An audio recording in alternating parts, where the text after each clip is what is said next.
Assalamualaikum warahmatullahi wabarakatuh.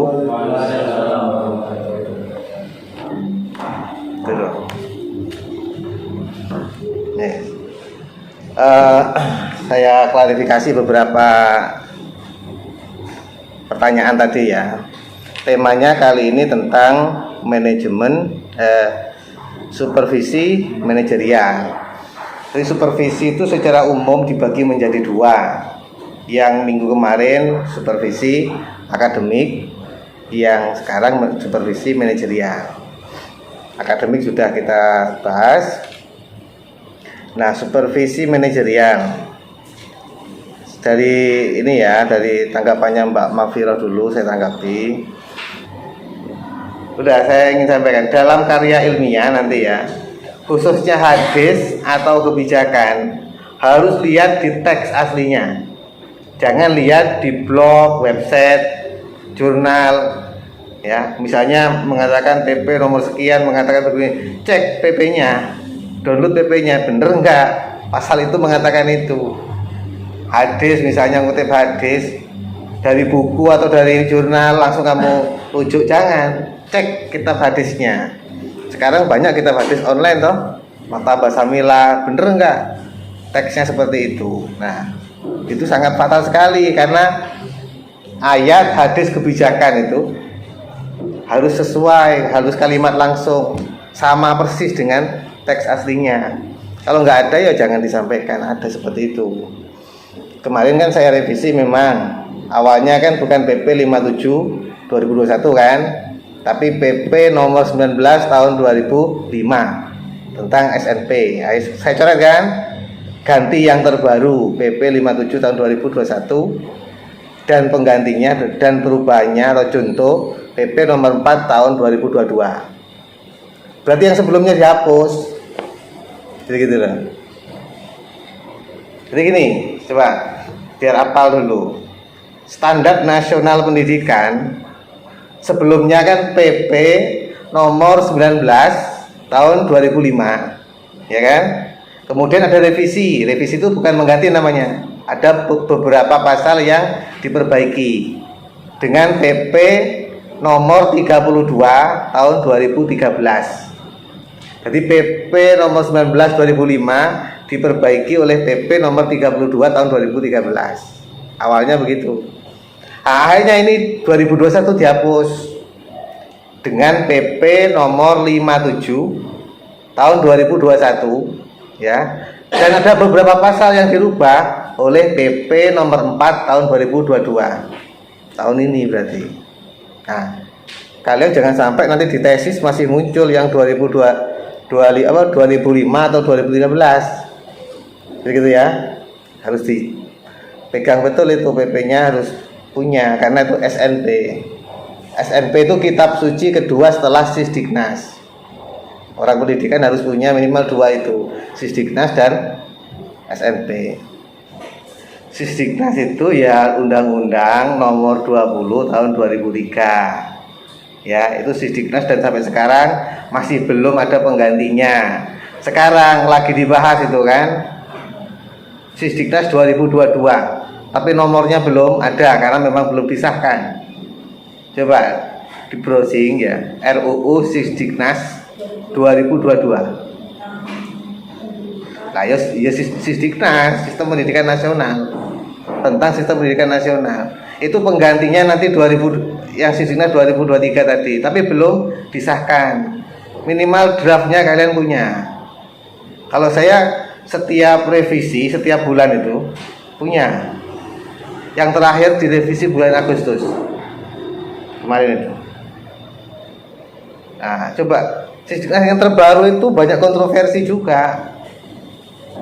Kita sebagai akademisi apalagi di pasca harus bisa mengkritisi juga. Contoh, di dalam pasal 140 sampai 145 itu enggak mencantumkan sertifikasi. Ketika sertifikasi enggak muncul di Sisdiknas, maka sertifikasi dihapus. Nah, alasannya bukan dihapus tapi dialihkan jadi P3K ya. Nah, kalau di Sisdiknas sebelumnya muncul guru dan dosen berhak menerima sertifikasi. yang 2003 itu. Nah, minimal nanti kalian harus ini ya, dijejerkan ya. Sisdiknas 2003 dan Sisdiknas 2022 dijejer, apa perbedaannya? Banyak perubahannya. Semua di lembaga pendidikan di pesantren itu disebut lembaga formal. Termasuk Mu'adalah itu disebut formal, Ma'had Ali formal, Madrasah Diniyah itu disebut formal. Yang sebelumnya disebut pendidikan non formal. Nah, jadi gitu. Banyak lagi perubahannya, wes. Kalian minimal harus paham dulu ini naungannya kita, Sisdiknas, kemudian SNP. Tadi itu yang saya sebutkan. Coba, apaan? Asal merem aja. Urut dari awal. SKL, standar kompetensi lulusan. Standar isi. Standar proses. Hah? Ya urut, SKL, standar isi, standar proses. Habis proses pembelajaran diapakan? Standar penilaian, kemudian baru standar tenaga kependidikan. 6 standar sarpras. 7 standar pengelolaan. 8 standar pembiayaan. Ini orang manajemen harus paham karena ini garapannya manajemen. Ya, misalnya ruang lingkup manajemen MP itu apa? 8 standar itu, ruang lingkupnya itu sudah. SKL ya. Standar isi itu nanti di dalamnya turun jadi kurikulum. Manajemen kurikulum berarti. Standar proses itu namanya apa? Pembelajaran. Berarti manajemen pembelajaran. Terus standar penilaian, evaluasi, standar tendik. Nah, ingin saya sampaikan begini.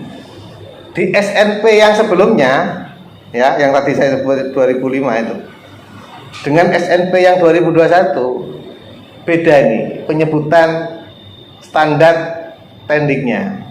Kalau di SNP 2005 itu disebut standar pendidik dan tenaga kependidikan.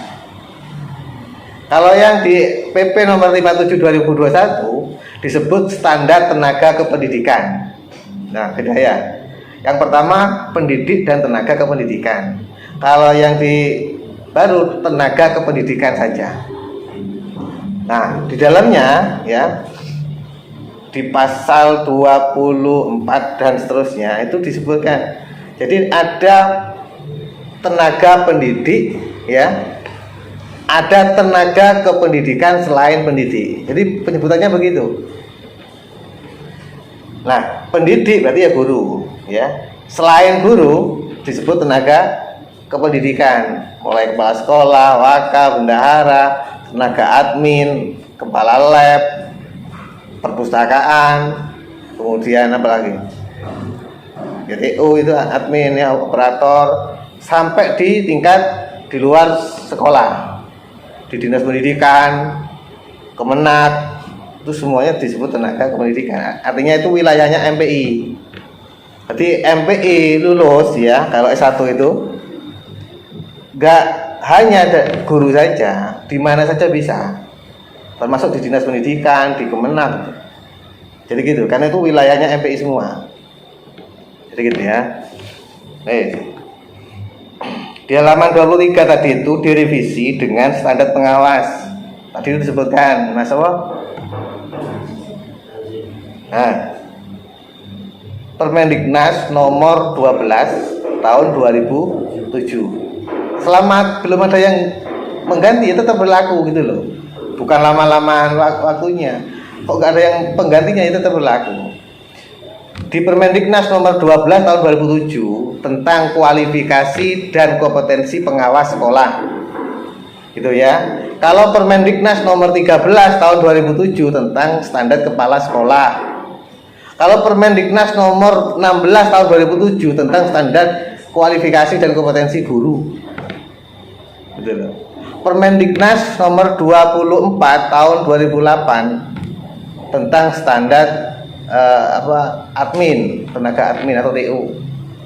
Permendiknas nomor 25 tahun 2008 tentang kepala laporan. Permendiknas nomor 26 tahun 2008 tentang kepala perpustakaan. Lengkap semuanya, di situ lengkap. Lalu kalau ngomong pengawas ya merujuk ke pengawas, jangan merujuk ke yang lain gitu. Di situ disebutkan ya, pengawas itu dibagi dua secara kualifikasi. Ada pengawas sekolah itu tingkat TK SD dan tingkat sekolah menengah, gitu ya. Tingkat TK SD ini syaratnya S1 boleh, kualifikasi ijazahnya S1 boleh, mengajar minimal 5 tahun, ya. Golongan pangkatnya kan ini PNS ya, golongan pangkatnya minimal 3C.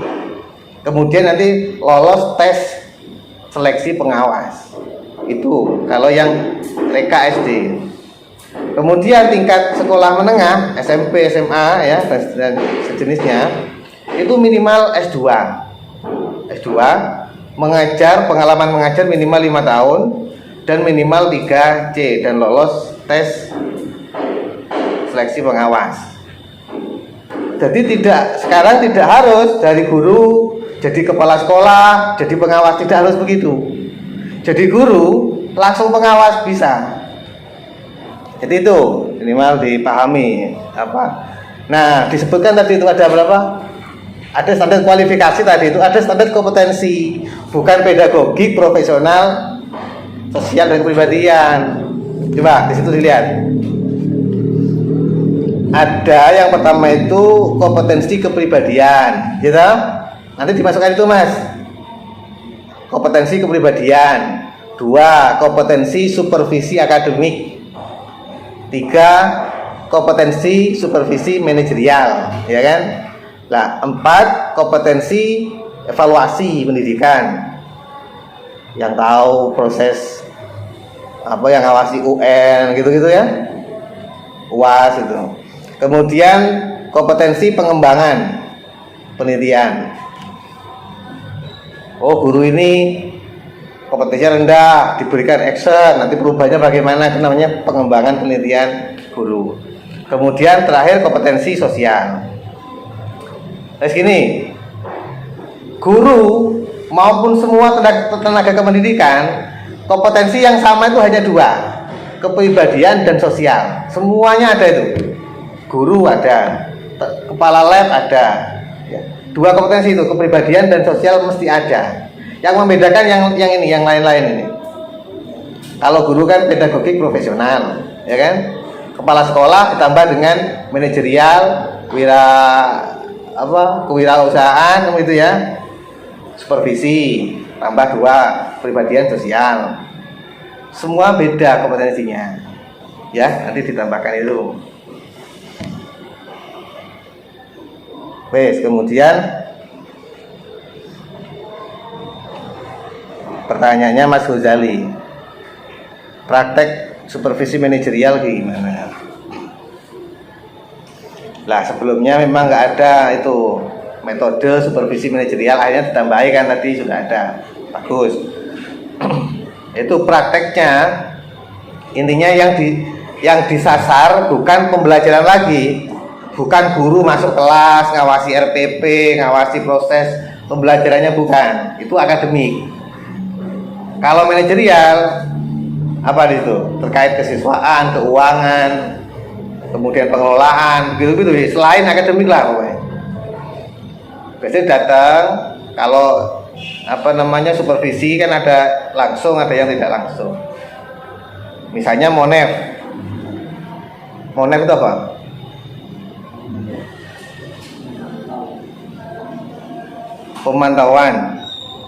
Pemantauan proses ya, itu disebut apa? Monitoring. Kalau evaluasi berarti di akhir.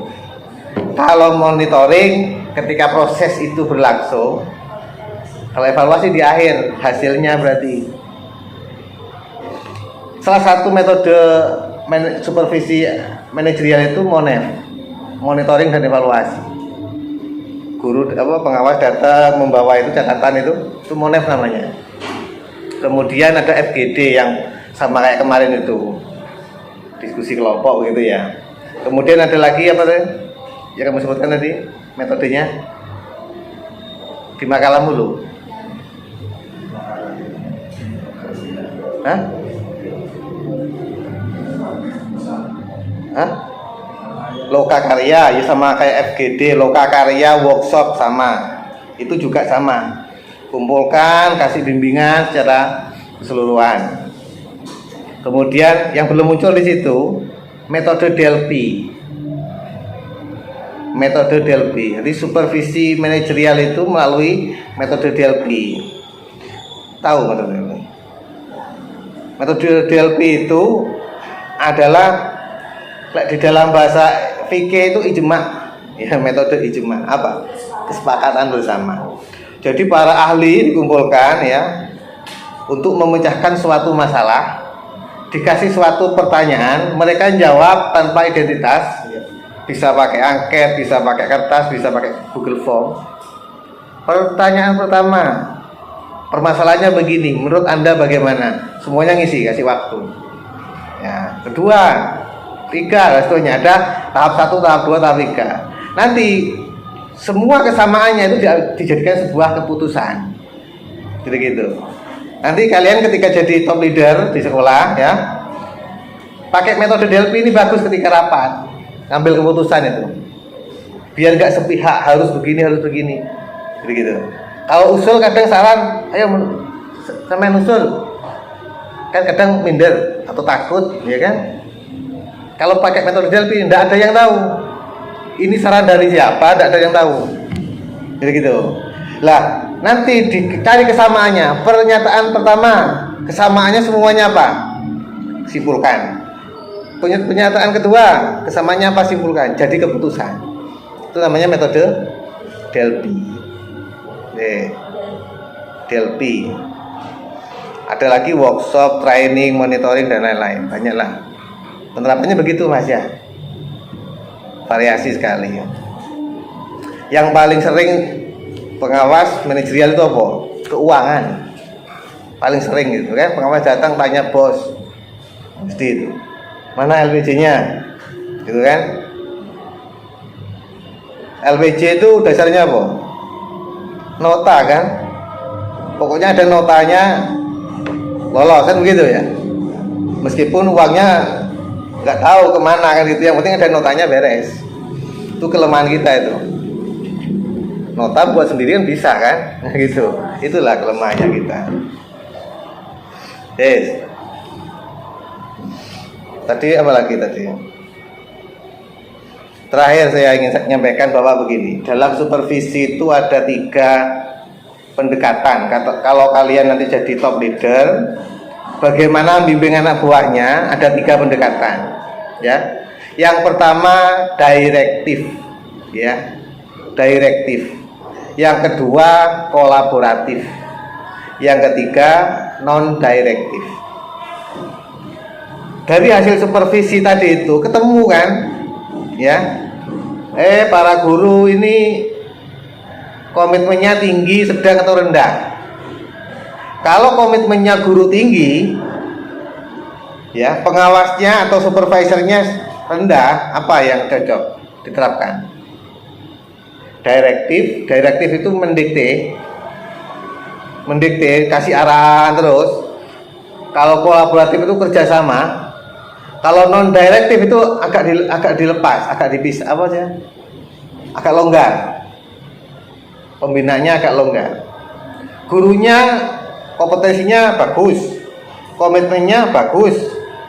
Yang cocok yang mana?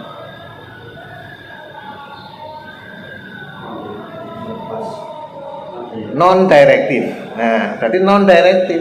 Lu sudah bagus semua, nggak usah terlalu ditekan. Jadi gitu loh. Lo kayak garap makalah, nggak usah dibina satu-satu, sudah bagus ya sudah sana buat kembangkan sendiri. Gitu. Nggak usah didikte karena sudah bisa sendiri gitu loh. Lah, kalau yang lawannya ini direktif, ketika ditemui guru, misalnya temuan itu males-males, ya, suka terlambatan, kompetensinya rendah, anak-anaknya dibiarkan misalnya. Lah ini diterapkan direktif. Jangan dibiarkan, jangan kolaboratif. Direktif itu harus agak ditekan. Gitu-gitu. Lah yang kalau sedengan temuannya sedengan, baru kolaboratif, dialog berarti. Jadi kontrak namanya. Kalau begini maka begini, kalau begini maka begini. Itu namanya kolaboratif. Nah, oleh karena itu nanti ketika jadi atau nemui kepala sekolah atau pengawas, ada yang ketat, ada yang longgar, ada yang killer, ada yang membiarkan, gak usah heran. Itu mereka gak salah. Ya, karena yang benar itu kondisional. Gitu loh. Nah, kalau gurunya pinter-pinter, semangat-semangat ditekan, ya berontak, ya kan? Kalau gurunya malas dibiarkan, ditambah ngelantur, ya sekolah malah buyar. Nah, mungkin itu tambahan-tambahan dari saya.